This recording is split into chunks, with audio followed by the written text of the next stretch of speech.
Hai semua, selamat datang di channel Baca Saham.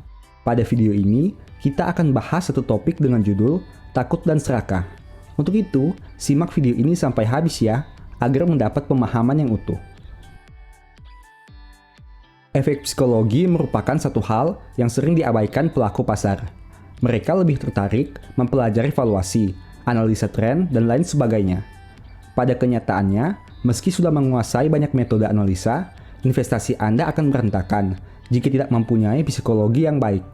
Karena, terkadang perasaan itu lebih mendominasi dibanding logika, sehingga kita harus membuatnya menjadi seimbang.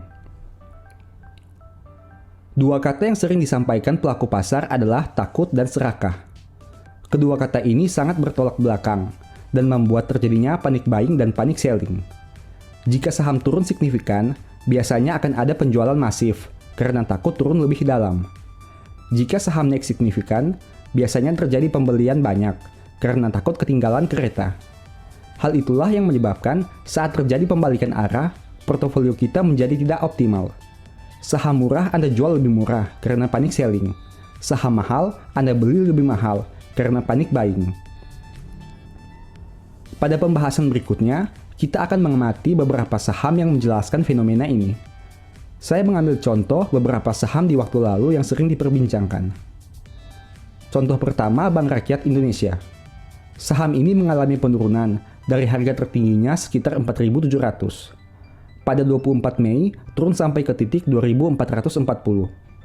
Kemudian naik lagi ke angka 3.230 pada 27 Maret. Namun, terjun bebas kembali ke angka 2.170 pada 18 Mei. Dari historical price, kita bisa melihat bahwa ada kecenderungan psikologi investor akan diombang-ambingkan oleh market. Mari simak contoh berikut ini. Misalnya, dari penurunan pertama, Anda melakukan cut loss di angka 2.500 karena takut turun lebih dalam. Ternyata, saat di 2.440, saham ini kembali naik. Alhasil, Anda kesal karena saat cut loss sahamnya malah naik. Kemudian, Anda pun memutuskan untuk tidak melakukan hal yang sama. Saat harga naik sampai ke angka 3.000, Anda membeli kembali karena berpikir akan terus naik. Namun pada kenyataannya, harga kembali terjun bebas. Saham terus turun sampai lebih dari angka terendahnya di 2.440. Karena panik, Anda cut loss lagi saham tersebut di angka 2.200 dan berniat membeli saat mencapai bottom. Ternyata, di titik 2.170, harga rebound dan naik sampai ke angka 3.200. Alhasil, psikologi Anda dipermainkan oleh situasi pasar dan menjadi stres. Contoh kedua adalah saham ICBP. Saham ini mengalami penurunan dari harga tertingginya di 12-an ribu. Pada 24 Maret turun sampai ke angka 8.300. Namun, naik kembali ke angka 10.350 pada 14 April. Dan pada akhir Mei 2020 dan pada akhir Mei 2020, saham ini diterpa isu akuisisi Pine Hill yang membuat harganya terjun bebas ke angka 8.100-an.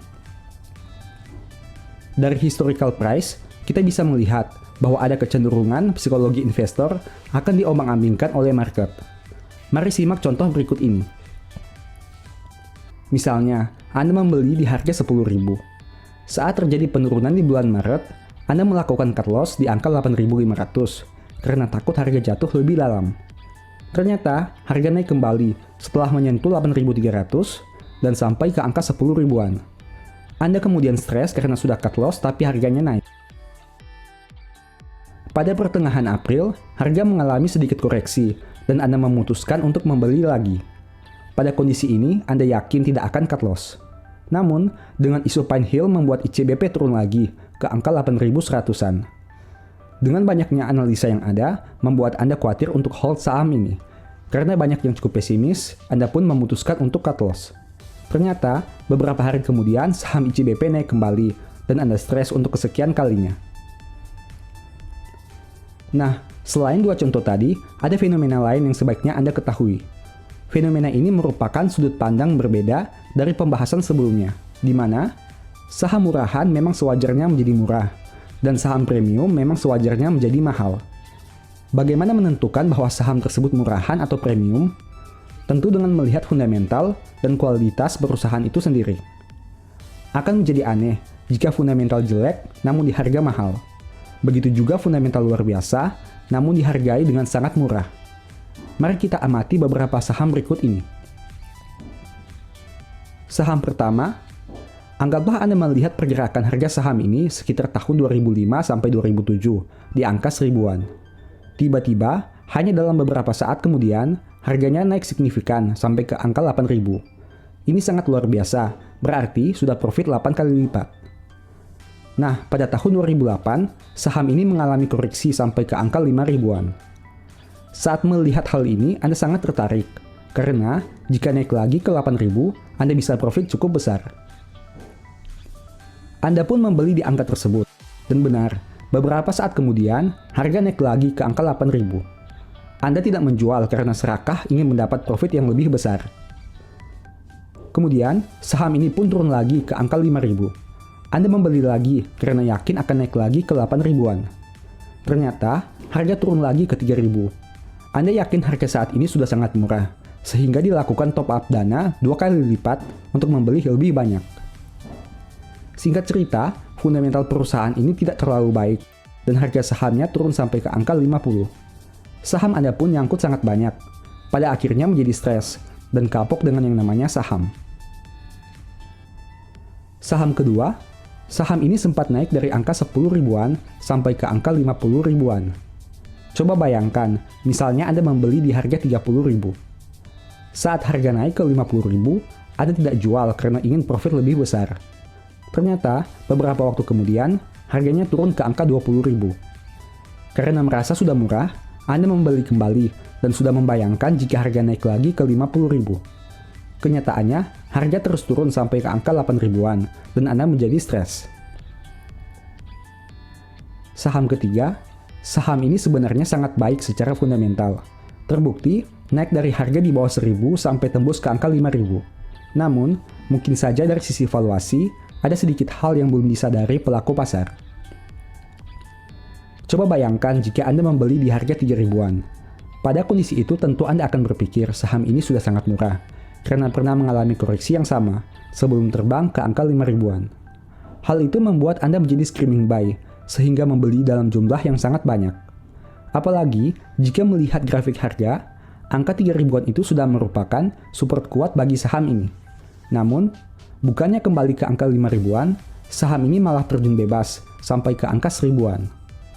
Dengan demikian, yang awalnya Anda screaming buy, pada akhirnya menjadi screaming cry, karena nyangkut.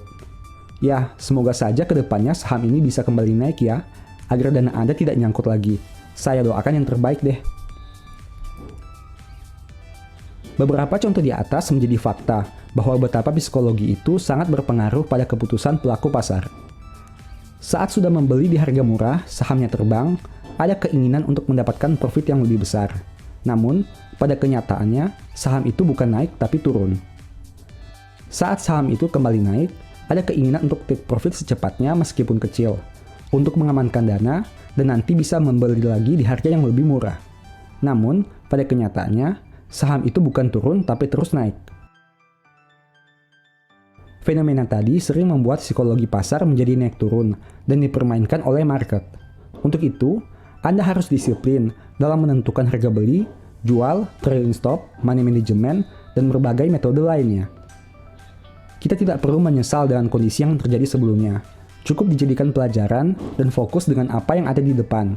Ingat, Anda tidak bisa mengubah masa lalu, namun bisa menata masa depan menjadi lebih baik. Setiap orang punya berkatnya masing-masing, begitu juga di pasar modal. Jika Anda yakin dengan apa yang Anda lakukan, tidak usah terpengaruh dengan naik turunnya harga jangka pendek. Disiplin saja dengan plan yang sudah dibuat, dan nikmati prosesnya. Sebagai penutup, saya mau mengutip satu statement yang semoga bisa menjadi semangat bagi teman-teman ya. Lakukanlah segala sesuatu dengan tidak bersungut-sungut dan berbantah-bantahan. Thank you.